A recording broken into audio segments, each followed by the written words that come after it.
welcome everybody to my EdTech Live. I hope you guys have had a wonderful Wednesday. Thank you to the many of you guys that are watching us right now at this moment. It may be dinner time, maybe you're getting a bite to eat, whatever the case is. Thank you so much for showing your support and joining us this wonderful evening as we have just an amazing guest as we always do. And so I'm just really excited that I finally was able to get this amazing guest. And she is an amazing educator. She has so much energy. She has just a wonderful way of seeing and thinking things in education. She's always sharing her expertise, and she has just been a wonderful friend, a wonderful person to follow. So if you haven't yet, I know that after the show, you're definitely going to want to follow my friend Mel Aveling, who's joining us all the way from Colombia. So I'm just really excited that she's here. Mel, thank you so much for finding some time out of your schedule to be here on our show and just sharing your experience with not only with me, but with all our viewers. So thank you so much for being here. No problem, Fons. It's actually my honor to be on your show because, as you mentioned, you've had like over 30 episodes, so it's like epic. You're like basically famous. So I'm the one that's like totally honored to actually be here. So totally appreciate you being able to invite me on, and hopefully I can share something with others that is worthwhile. So thank you so much, though. Oh, for sure, for sure. And again, I'm just really excited. We've got Shannon here also. You are the greatest of all time. And Shannon is just amazing as well. She's an amazing educator. So if you can, Shannon, go ahead and put your Twitter in here. That way people can follow you as well. And of course, follow all of Global GEG. So big shout out to everybody from Global GEG. Oh, Leslie. Oh my goodness. Leslie, thank you so much. Fellow Aussie, of course, here's to support Mel, I bet, and everything. And Leslie's just an amazing educator as well. Thank you so much, everybody, for joining this evening. So, Mel, today I'm just really excited. I really am excited to always learn new things, and obviously from educators such as yourself that I have been following you, and of course we're friends and mutual friends through Global GEG, but just your story, your background, as many of us have interesting backgrounds. But I just want to know a little bit more, and I want the world to know a little bit more about the amazing Funguli. All right.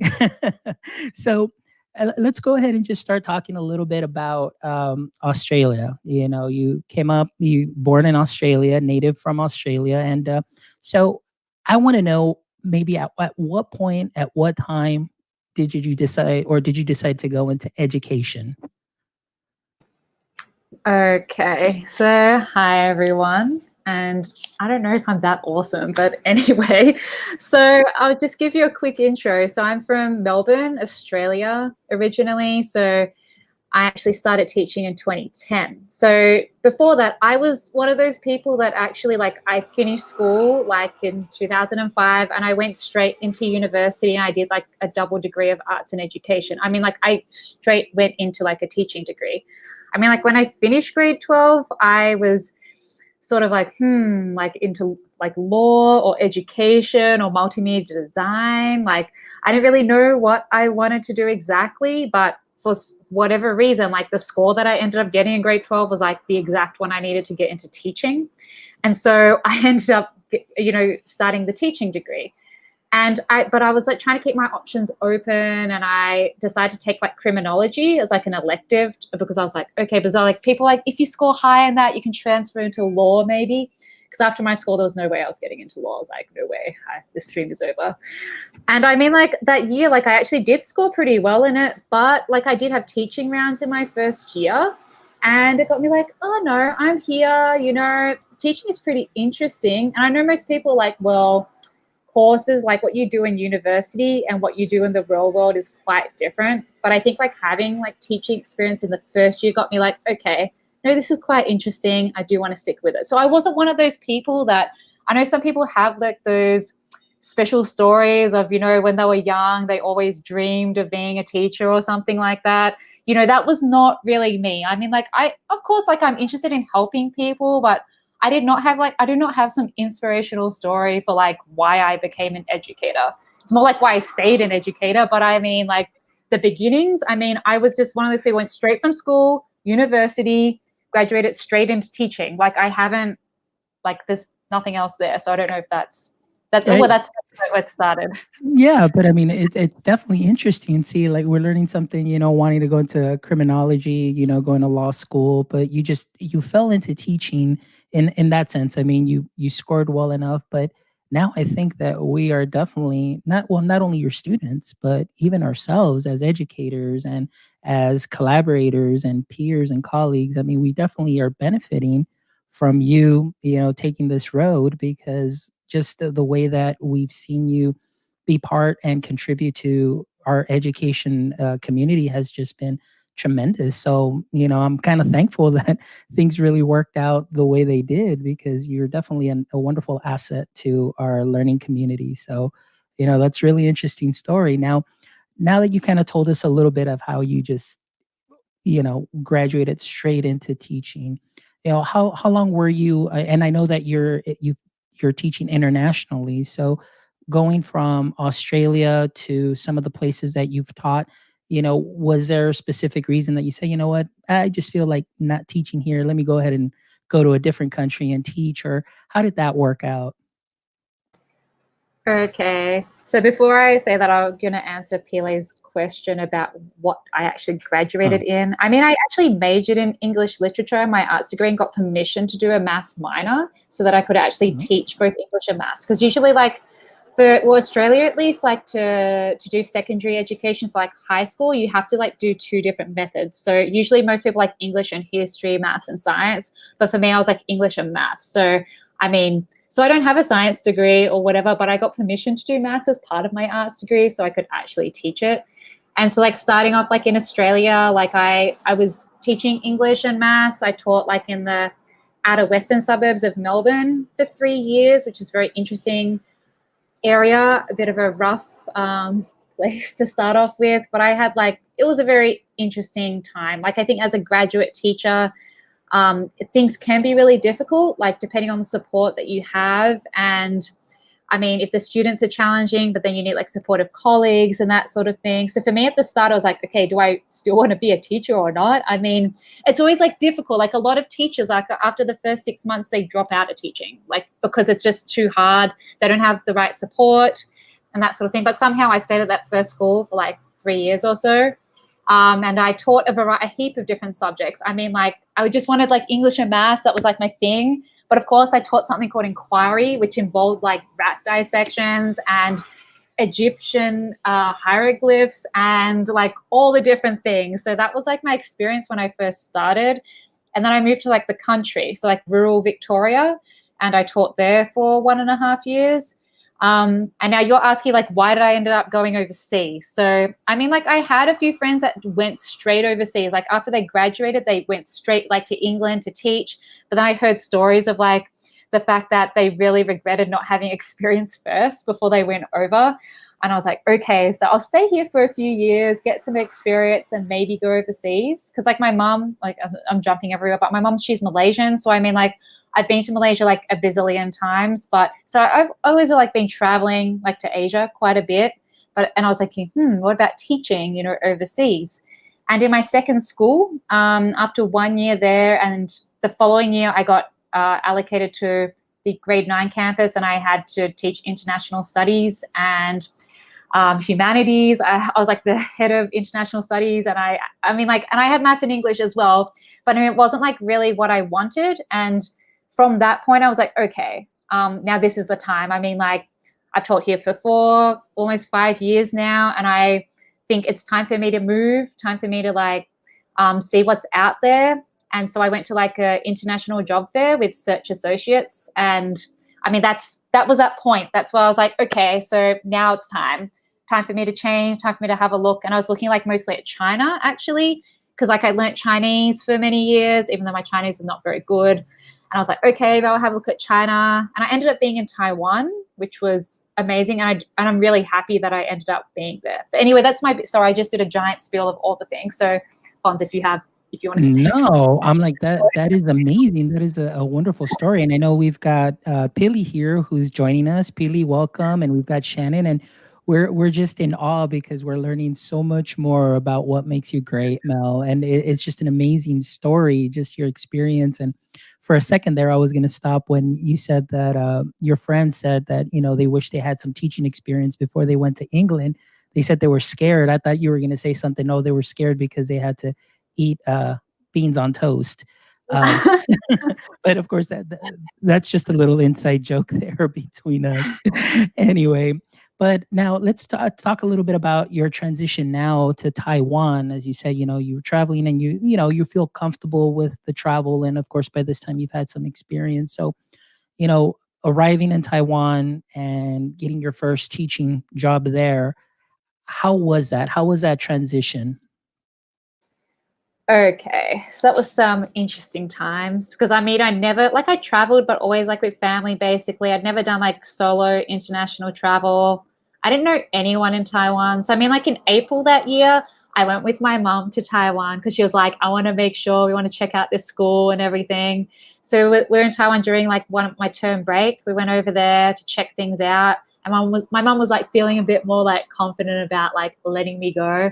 I mean, I wasn't living at home at that point, but I mean, she was. I think mums are mums, so they're a bit protective in a way. So she wanted to just go with me to Taiwan, and I mean, so that was in April, and then in August or end of July or something, I moved over there. So I mean, like, it was my first international school, international experience, and it was at an international baccalaureate school. So I had no experience teaching the IB. I mean, I just had experience teaching like the local curriculum and a variety of a huge different, all the different subjects basically. And this position was just for maths. And it was from grade 9 to 12. And I'd never taught grade 12 before.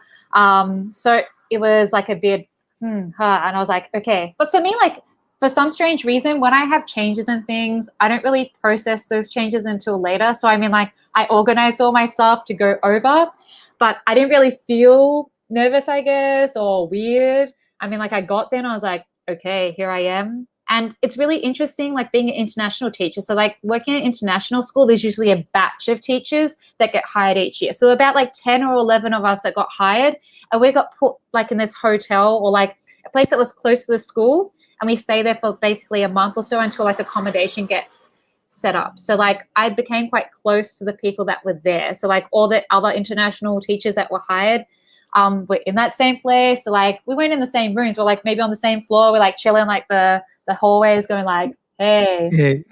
So I mean, like, it wasn't like, even though at the start, even though I didn't know anyone originally, like going straight in there, I mean, like once I got there, like I did feel like, okay, I made connections. So it Oh, wasn't that crazy. and that's something that's great. And as we talk about, relationships, making those connections, that's definitely something important to have that support system. I mean, like you said, usually you traveled with family, and now you're out there, on your own, kind of. And now with this batch of teachers, now you build that camaraderie and that friendship. You're working in the same place, so it's really great that you're able to have that support system there. Now, we did have a question from Leslie, if you don't mind. Leslie was asking, how many languages do you speak, Mel?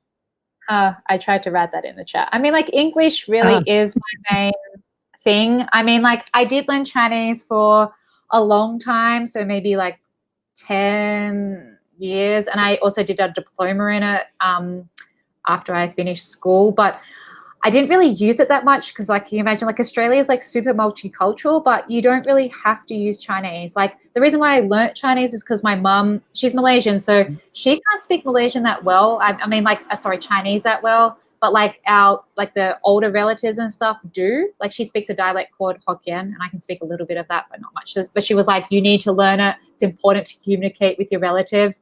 But I mean, it wasn't very good, my Chinese, but I thought like moving to Taiwan basically will force me to speak Chinese because I mean, like, to communicate with the locals, I'd have to use the language. And Taiwanese is actually sort of similar to Hokkien, like my mom's dialect. So I mean, I didn't feel like totally lost when I went there. I mean, like, I realized when I got there, like, how much Chinese I didn't know. I was like, what did I learn in school? I mean, that stuff was not useful. Why did I learn like useful stuff? So I mean, when I was in Taiwan, I picked up on a lot of like things that were important and like to get integrated in the community there, like outside of just the internationals, because it's really tempting as an international teacher to just stick with that community, that international teaching community, so that you just, like, you're just with them, like, and you don't really go outside of them. You don't learn any Chinese. Like, some people I know stayed in Taiwan for 7 years and could just say hello. So I mean, like, I was really appreciative of the fact that I did have Chinese before. And Pila is asking whether I have Chinese family. So my mom is Malaysian, but she's like maybe third generation Chinese, I guess. I mean, maybe her great grandparents are probably from China. So like in Malaysia, like the primary language is Bahasa Malay, like Malay, which is similar to Indonesian.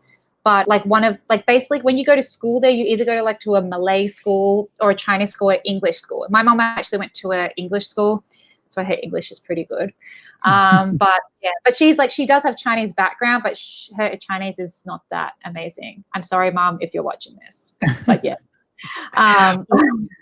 Well, okay. So now, like you said, gave us that wonderful bit of information. And, now let's talk a little bit about the teaching. What were some of the things, maybe some of the surprises as far as, the type of curriculum, maybe some adjustments that you have to make, cultural adjustments, and of course, educational and cultural shifts that you noticed there, obviously coming in from Australia into Taiwan. What were some of the things that maybe were just some obstacles you had to overcome initially? Okay, so a few interesting times, I guess, going into Taiwan. Like in Australia, I was used to being called like Miss Aveling, like, or maybe Miss, but never like Melissa. Like you would never, like, that would be so like disrespectful if they called you by your first name. Okay. Whereas in Taiwan, they address you as teacher Melissa. Like, and I was like, excuse me? Like, like, because for me, like being called by my first name is quite like it's disrespectful, like to call a teacher by their first name, basically. But the culture there was like, they call you like that. And that was it. Like, that was just, and I had to accept that. I had to accept that I was not going to be called Miss Aveling. I was going to be called Teacher Melissa, and I just had to deal with that. But in general, I mean, like going from Australia to Taiwan. So a lot of people think that in Taiwan, it's going to be like, because they're Asian, their math skills are going to be awesome and amazing, and they're all geniuses. Basically, there's a stereotype, of Asians being good at math. But actually, it was like being in Australia, where you have like the huge variety of like the math levels. You have kids that, well, they have issues with negative and positive numbers, and kids that can do all the things, And so people were surprised actually when I told them that, no, it's the same. Like that idea is the same. The big thing that was different is doing the IB curriculum. So doing MYP was like the middle years program is like an open learning, so inquiry based, which I also did in Australia, but it was a bit different. So like in Taiwan, we had all these different ways to assess, which I think were really good. And the students were like open to doing that. But okay, so the students in Taiwan, they weren't as good as like, I guess, group work, generally speaking, or like interacting as much. They like to be like more studious. The students that have been in the school for like quite a period of time, they were used to collaborating, they're used to being open. But each year there's a huge batch of kids that came in from the local schools, and they were used to the really like traditional based teaching, which is like textbook, the blackboard, like copy the notes sort of thing, sort of don't have individual thoughts, just memorize all the formulas. So it's really interesting, like balancing like both of those styles. But it was really good that most of the kids there, they were used to open learning, so they could actually help the other kids out. And I guess the big thing there was that the students would speak to me in English, but to each other, they always like to use Chinese. And I told them, like, if you want to improve your English, guys, you need to speak in English. But most of the time, they like to speak in Chinese. So that was a big thing for me, like trying to encourage them, like, although it's a bilingual school, but trying to tell them, like, guys, I know that maybe you want to translate something to someone, that's fine. But if you can say it in English, try to use English. I didn't have to worry about that in Australia. I mean, like, everyone was speaking English there. But yeah, so that was something. So we have a question here from Shannon. So how did you deal with parent communication? How was that challenge?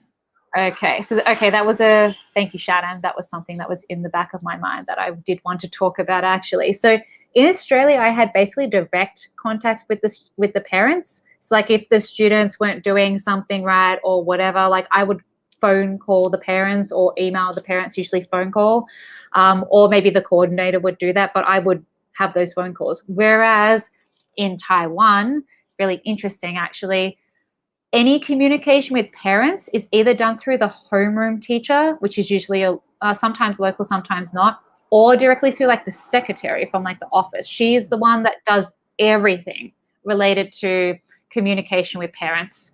They will call the parents, they will email the parents, they'll communicate with them directly. So like I would never call a parent like in Taiwan, never. I would never be on the phone to parents. Like some of the local, like the Taiwanese teachers would be, but the internationals never. Like the sort of communication I would have with them, because I wanted them to know what was going on in the classroom, for instance.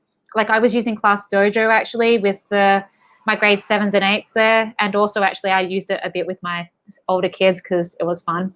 As I got the kids to use like my tablet or my phone to like take a video of the class and like post it on the class story for the parents, so the parents could actually see what was going on in the classrooms, because they didn't know what was going on and the kids didn't really communicate to them what was happening in the classroom. So that was like a way I communicated with them. And in Class Dojo, they had like a parent like messaging thing, which they can automatically translate my messages. So, I mean, there was that, because I told them you can use Chinese, that's fine. I mean, like if I don't understand what you're saying, I can use the translator and you guys can use the translator as well. But like phone calls, no, like that was directly through like the secretaries or like the local homeroom teachers. Very interesting. Very interesting. So, like you said there with the school, so being a private school, I mean, was it just a normal day? Like, we would have maybe like here in the States, like 8 to 3, 3:30 or 4, or was the hour, were they different there? Okay, another thing that I totally forgot about, but thank you for reminding me. Very different with the hours. So Australia was like 9 till 3, and I mean, maybe you have a meeting at 4 or something and then you leave. Taiwan, we started at like 7:30 or 8, and I'm going till like 5. So the Wow. students, like we had like maybe 7 or 8 periods a day, and the last period was usually an activity period, and they had buses that left at 5 or 4:30. I can't remember anymore. Maybe it was 4. It was 4:30. It's like I only left Taiwan like 1.5 years ago, but like the times like yes, there were really long days, and we had no holidays for Christmas. So I mean, like Taiwan, there's no that they don't. Well, they might celebrate Christmas, but it's not like a nationwide thing. So like literally, we would be at school on Christmas Day, like we'll be teaching on Christmas Day. Like we would have Wow. a day off for New Year's Day. So New Year's Day is a public holiday, but you teach like the hard thing for a lot of people was having to teach 22 weeks straight with no break, really. I mean, you have some long weekends and stuff, but no actual official break. Like our winter break was at the end of January or start of February for Chinese New Year. We'd have like a 2 to 3 week break there. And so we can go and explore and whatever. For a lot of teachers, they really struggled with that. I was okay because I was used to working like ridiculous hours when I was in Australia anyway, and I would stay late at work like every single day because I'm a nerd. So that's what, and I have no life. So I mean, like that's what I did anyway. So I was used to that. But like Christmas away from family, I mean, usually like for family. I mean, the last time I was there was 2013 actually for Christmas. I wanted to go this year, but COVID life. But I got used to it. I mean, like I don't have like a partner or kids or anything like that, so it didn't really like concern me that much. I mean, on the weekends I went out and did camping and stuff, but on Christmas I was just used to, I guess, just having to teach on that day and maybe dress in Christmas clothes. Yes. So yeah, Wow. that was a bit of a question, a bit of a challenge or a So difference, I guess. that was definitely an adjustment. Oh my goodness. Like you said, going from 9 to 3 back in Australia, maybe 4 with a meeting. And here you said like 22 weeks straight, no break, maybe some extended weekends, and all the way maybe to 4, 5 o'clock or so. Wow. That's definitely a big shift there. Now, was it because the curriculum that you had to cover was very rigorous? They needed more time, or they just kind of crammed as much as they could throughout the day, as far as like normally you have like what, 7, 8 periods, all different subjects. I mean, still the same thing over there? Yep. So like the school that I was at actually similar to the school that I'm in Colombia, but where I'm where I was at in Taiwan was also, they had two sections. So they had the international and the bilingual. So the bilingual sort of followed still the local sort of system, but some international sort of thrown in there. But their primary language was Chinese that they were being taught in. Whereas like on my side, the international side was, well, we basically taught in English. Now, but the thing is that in Taiwan, they have the MOE, so the Ministry of Education, and they have these requirements of like how many hours the students need to sort of be at school to like say that, yes, you did enough hours for a particular year. And there's a certain amount of activities basically that they have to do as well, like community service or military service, or like they have to do like these, like they had to do hospitality. There were like some 2 or 3 like core activities that they had to do as part of like their schooling. Like it was like you can't like pass the school, or you can't graduate without doing these. I guess in America there's like credits or something like that. Yeah. That's why like that last hour of the day, each day was like an activity. So for me, like I ran like a media club, I ran like a tennis club. They had like debating, they had like student council. They had a heap of different types of clubs, but they also had like the special Ministry of Education required ones as well.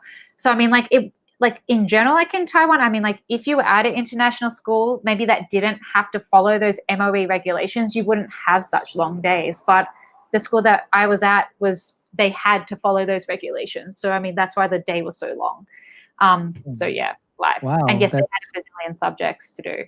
interesting. All right. So now now we're transitioning now. So you had your stay in Taiwan, and we, of course, Shannon here is asking, how did you end up in Colombia, after teaching in Taiwan?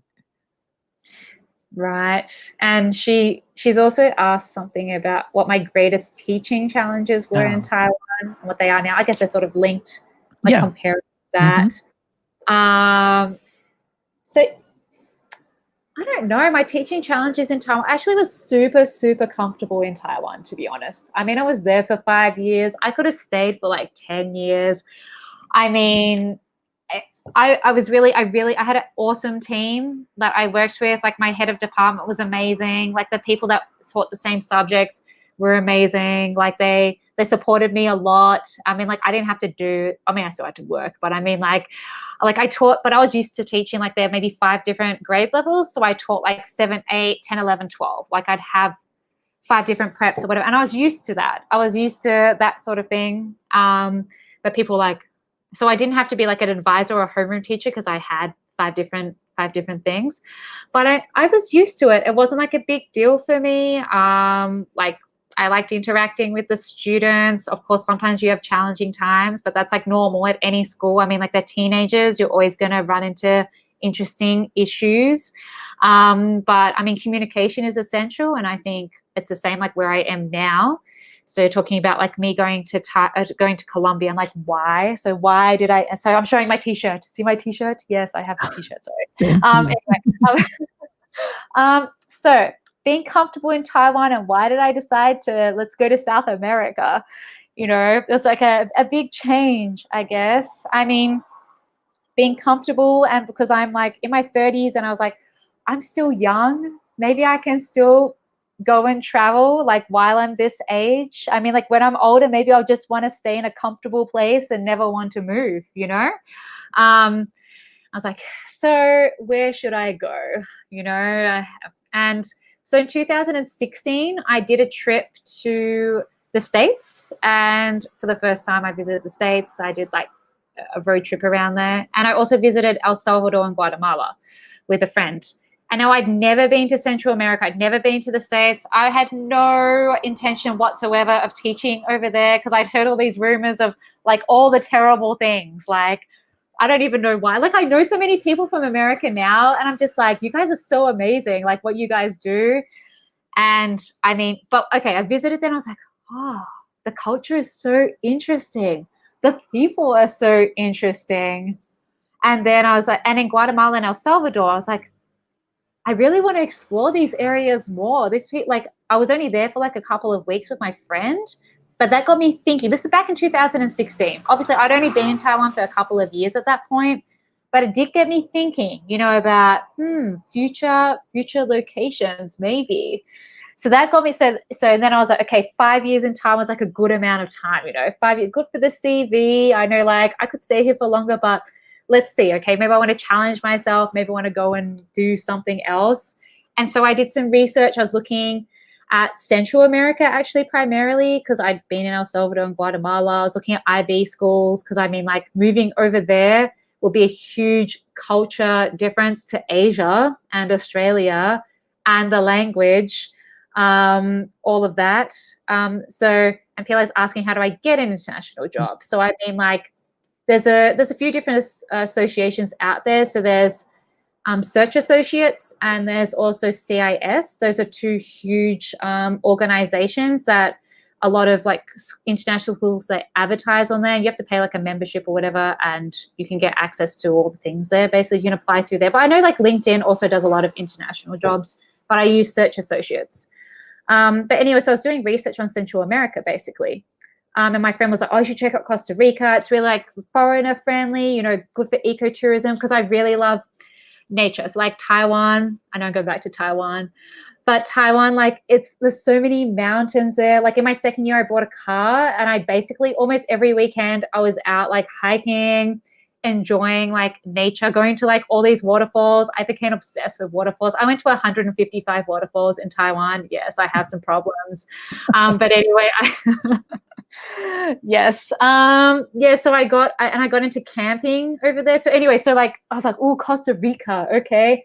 But then I looked at schools. And so when I was a bit more particular about schools now, like going to Taiwan, I was like, I'll go anywhere basically in Asia. Like this is my first experience. I only taught for 4 years, got no experience, but now got 9 years of experience. So, okay, maybe I can be a bit more choosy, picky or whatever as to like where I can go. But I couldn't find like the schools that I wanted in Costa Rica or Panama. They were really actually expensive. It's actually really expensive to live in Panama or Costa Rica. And I contacted teachers there. I'm like, we're really good schools, but you actually cannot really save money here.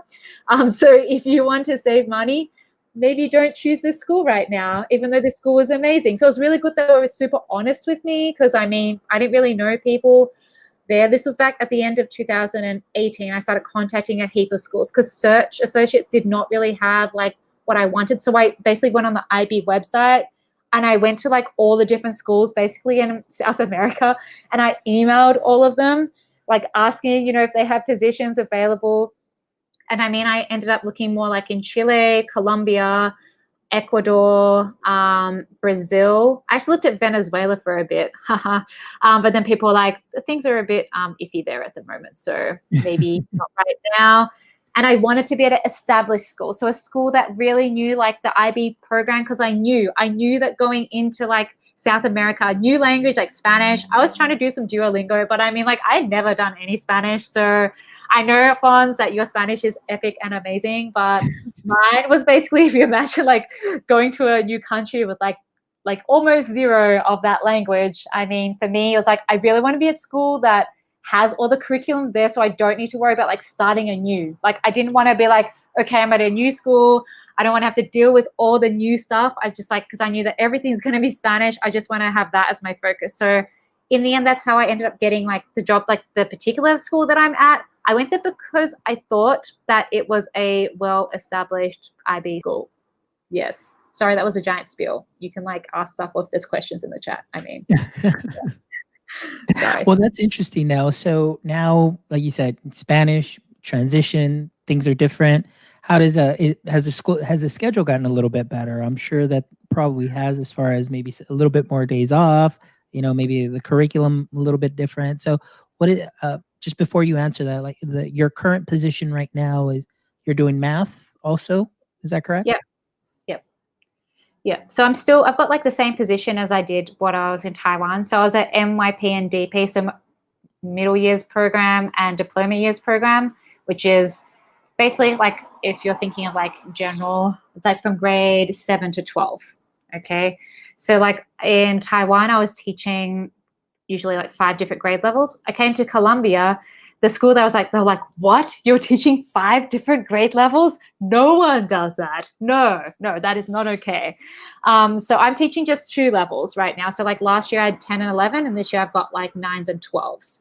And so here, like the schedule, you're talking about like how the change was. So in Taiwan, it was like 7:30, well, not 7:30, like 8 till 5, basically each day.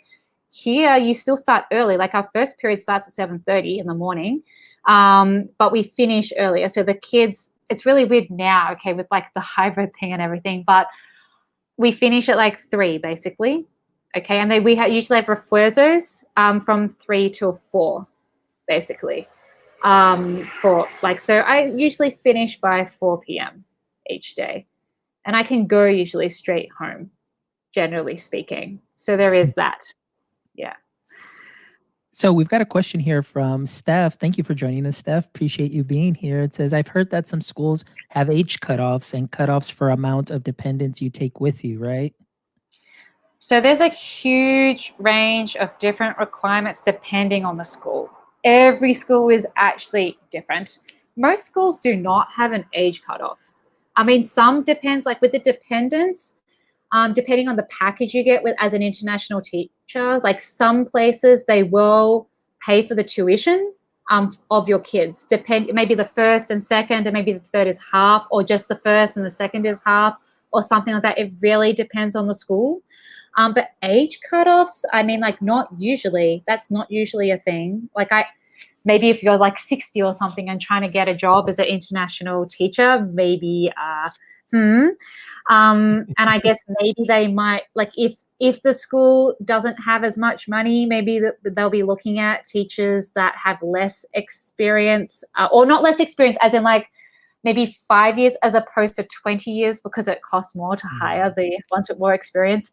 But I mean, if it's a good school, they should look at the ones that have the experience, I mean, and hire them.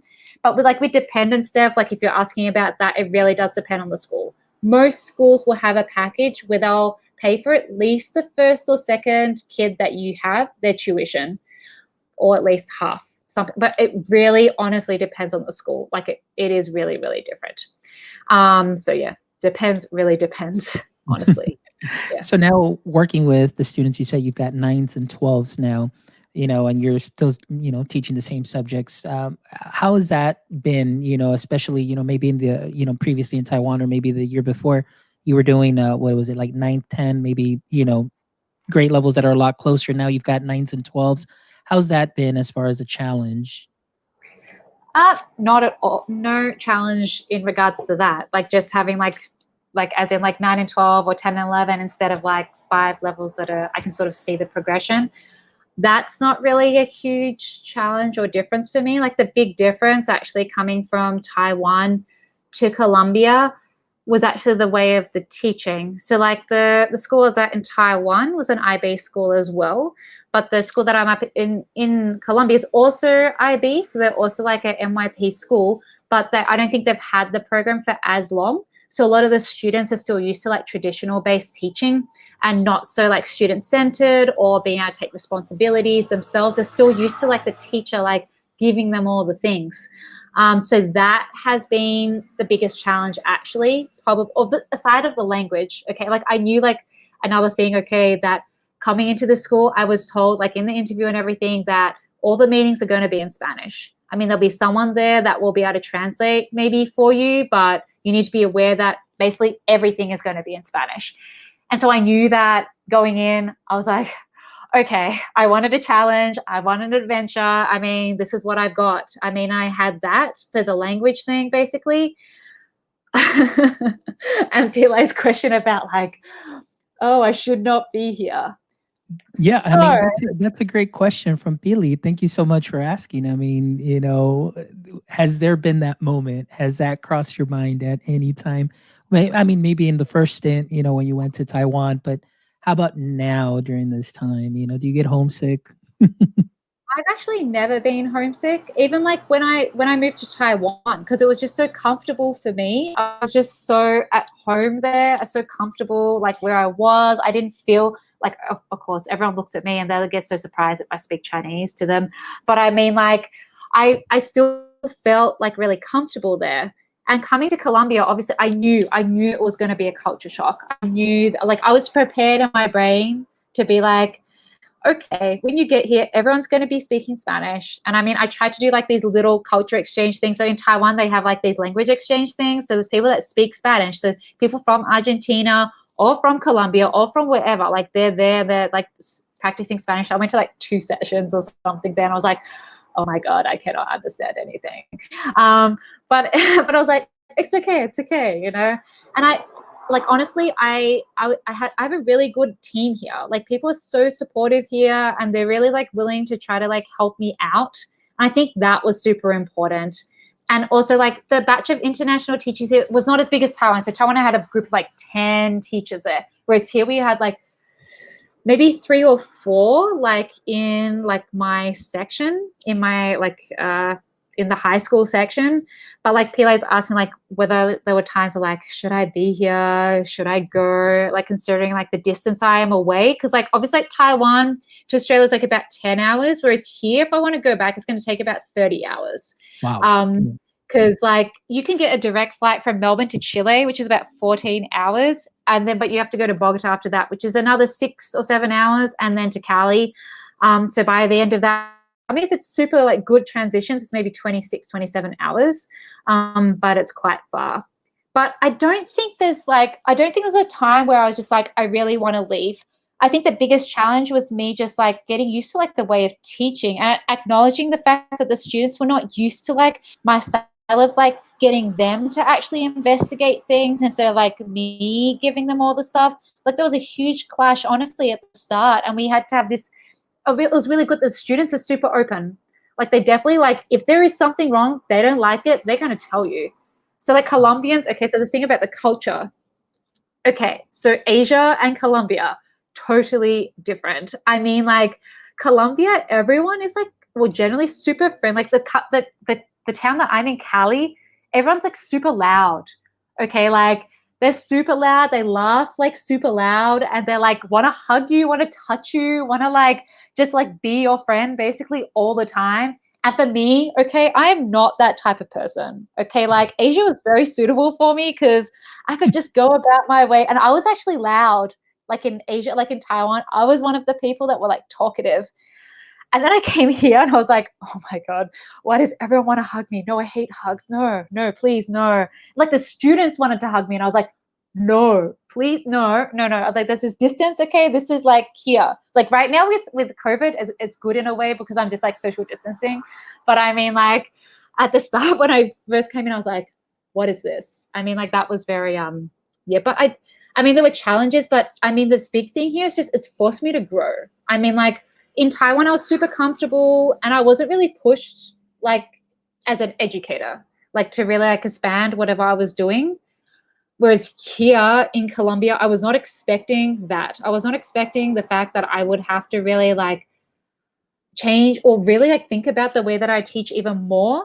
I know Shannon loves hugs. I'm sorry, Shannon, but I mean, everyone's like un grande abrazo. Like at the end of each like sentence is like un grande abrazo para ti. You know, like it's always like that. And I'm just like. So anyway, that was like like I should stop talking. It's too much talking. Okay. No, but this is great. Just getting that perspective, and you're sharing, so much with us. And even though we're close friends, and through PLFs, which is what I want to get to next, because that's the way that we actually met through. I like to call PLFs my personal professional learning family. And that's the way that I got to meet many of the people that are here. We've got Billy here, we've got Leslie, we've got Steph, we've got Shannon, and of course yourself. But let's talk a little bit about your transitions from, again, you went from Australia to Taiwan to Colombia. Now, when did you actually start immersing yourself into the PLNs? And was it mainly just due to COVID, or had you already been actively involved in professional learning networks to just again get ideas, pedagogy, the activities and things of that sort? Okay, so I guess firstly, like moving to Taiwan and getting involved with the IB community, so the International Baccalaureate, they have like I guess a website or whatever where we can go in to do discussion boards and that sort of thing, to share resources, all that sort of thing. Okay, like that's there. So I guess like there I sort of developed some stuff. And I was invited to, like, for the school, we had like a EdTech summit in Taiwan actually. So some representatives from Google, so it was only that event that I have a Twitter account. Okay, so like, and I've had it for ages, like since 2009. I was mostly for like blogging about books and things like that. I was like a huge, like a bookworm, and I used to blog about books and what I read, and I did all these reading challenges. Anyway, that's another story. But basically, like in Taiwan, I think it was like 2000 and maybe 17. I connected with some people through that summit. So through that summit, I connected with some people on Twitter. But like I can see my Twitter history. So if you go back and like see like previous months, it's like when you were active and stuff. And it was a long time ago. It was maybe just for that month. And I can see like what is the thing? The interactions. What's the thing on Twitter? Like the analytics. And it Yeah, was like super analytics. low. It was like almost nothing. So I mean, like almost nothing. Like this year is really, like you mentioned, like with COVID. Like when we went into lockdown. So like in April or something, I sort of started getting into Twitter because I was like, okay, we're in lockdown. We're doing virtual teaching. Our system when we first started was like basically you saw your class once a week on like Meet or something like, or Zoom or whatever it was. And I had this huge Google Doc, a HyperDoc thing where students would just go to find out what they needed to do basically each lesson. But we only saw them maybe once a week. Now I was just like, okay, what do we do here? And for some reason I found Flipgrid. So Flipgrid is one of my things. But yeah, I found the Flipgrid community, I think in April or May, something like that. So I started sort of getting back into Twitter then. But I know like Twitter is just one way to connect like with a PLN, but it is my big thing now. I mean, like in June, July, when I had holidays. What holidays? COVID life, stay in your house all the time. I don't know how I heard of like the Google Educator like certifications. I think it was maybe like, I think her name's Casey Bell. I can't remember the lady that's like Shake Up Learning. Yeah, Casey Bell. Mm-hmm. Yeah. So I got some notification or something that she was doing some workshop thing, some webinar or something or other. So I connected with that. And then I saw, Google Certified Educator Level 1. Okay, this might be interesting. So I ended up doing that. And then I think I posted on Twitter about it. And then people, I don't know how it started. It's really hard, like my memory is super bad. So I try to look at like past tweets and I'm like, what happened here? How did I connect with these people? And like, I remember people that were encouraging me to do level 2. Now, I didn't know about the boot camps and stuff at this stage. So I didn't know, like, they'd done the boot camp after I did level 2. I was like, okay, whatever. But I still went to the boot camp anyway for funds. But I mean, it must have been June. Like, if you're asking, like, where did I really, like, develop, like, stronger, like, a PLN, PLF, I think probably June, July. July was my highest, craziest month of all the Twitter. Like, I did, like, a bazillion posts and got a bazillion interaction things, whatever it is that you call there, compared to all my previous months. I was just super active. I guess I had no life, but it was good. But see, that's awesome because that's the way that we connected. And I mean, I'm so thankful to the people that are here in this room also who are checking us out, like Leslie, during this time as well. She was starting having the innovator conversations, those chats. And then I got to meet Abbott, and then I got to meet some wonderful people. And then Steph Rothstein, I don't know if she's still here or not, but I interviewed her, as I was going through the process and just making those connections slowly. And then just adding to Twitter, just following people. And then, of course, Staff Room. Thank you to Kat Lamon, who's doing that, and we met through Staff Room. Shannon was there. And then I think you and Shannon really hit it off. And then it's just been amazing just to, see how we've been able to connect and what we've been able to learn from one another. As it is, like for myself, this has been a wonderful learning experience. I mean, having you here on my show, on this show, your show, again, you always have an open invite here since you are part of my personal learning family.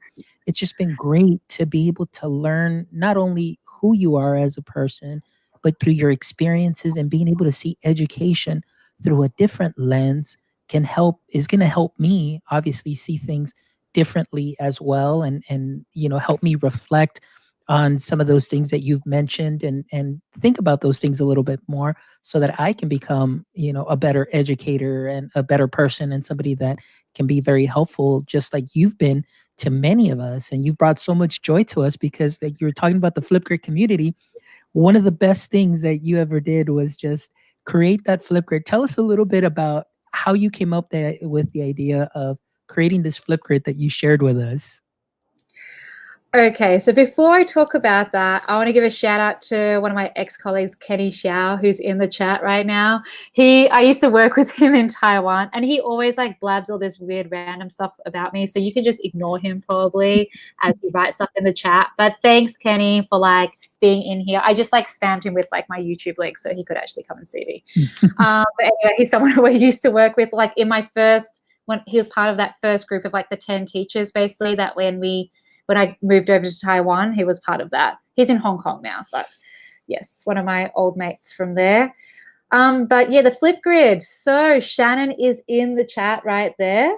I'm pretty sure Shannon is the one actually that came up with that idea about like sharing our journeys, or like talking about like how, for example, global GEG in particular has changed basically our professional life. Like I did not have this community before. I just had like who I worked with basically. I did not have Twitter. I mean, like also sorry, Kenny, you're also part of my old community, but I mean, like I didn't have all this online friends and like from Twitter. I mean, like a professional, like all the people that were educators and things. I did not have that.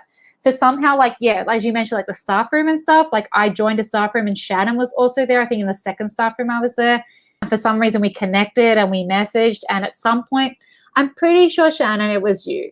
She says collaborative effort. But I mean, I was the one that created it, like the actual thing. But she gave me all the stuff. Like, we were like, it's going to be so interesting for other people to actually know what such an impact like global GEG has. Like, actually having like such an amazing network through Twitter.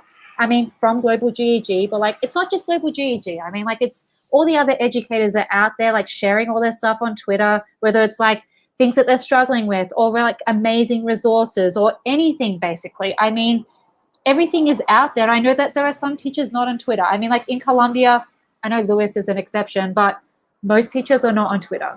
I mean, they don't use that as their learning network. So I connected with all these people like in the States or in the UK, some people in Australia, I know, not so many in Asia. I mean, I know Kenny is here, but I mean, that's from a different connection there. But I mean, like I think it was so interesting for myself and Shannon to be like, oh, how did people actually get here? What was their journey like? And so like Flipgrid would be an amazing way for people to actually share that. That would be epic. So that's why, we started that. I know it's been a bit dead, but we still encourage people to add to the Flipgrid, share your journey. They have that mic only option now. So I know some people are like shy about sharing their face, just want to hear your voice. So that is also awesome. I think it's great. Like, just like Billy says, it's Shannon's manipulative gift, that she has. Shannon has an amazing way of injecting herself into other people's lives, but in a positive way. I remember her making a comment like that, and she's been great. And, it's going to, Shannon is awesome. Shannon is awesome. Billy is awesome. Everybody's here is awesome. And it's just been like Mel, was a saving grace during the summer. And I think for a lot of us, our PLN or my PLF, which is everybody here, was definitely that saving grace to be able to not only share, but help us keep mentally well, be able to have a room where we can just be open and honest, have that psychological safety in being open about what's going on, how we're really truly feeling, and being in a place where everybody's going through the same situation. Some may be better than others, but more than anything, it's just that support system. And I think that